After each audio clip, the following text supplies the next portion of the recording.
വഖാലിത്തി സുലഹ ഹനിൽത സലാഹ ബിഹിം ഫഇന്നഹും ഫീ ഉജൂഇൽ അർളി അഖ്മാർ.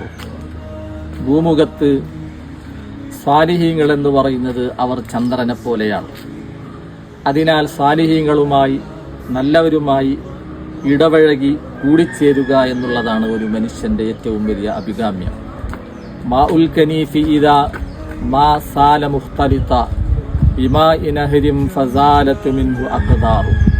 അഴുക്കുചാലിൽ ഒലിച്ചു പോകുന്ന വെള്ളം അത് ഒലിച്ച് ഒരു നദിയിലേക്കോ ഒരു പുഴയിലേക്കെത്തിയാൽ അതിൻ്റെ മാലിന്യങ്ങളെല്ലാം നീങ്ങി ശുദ്ധമാകുന്നത് പോലെ സാലിഹീങ്ങളുമായി മഹാന്മാരുമായുള്ള സമ്പർക്കം അത് നമ്മളുടെ ഏത് നീചമായ പ്രവർത്തനങ്ങളിൽ നിന്നും നല്ല നിലവാരത്തിലേക്ക് നമ്മെ എത്തിക്കുന്നതാണ്.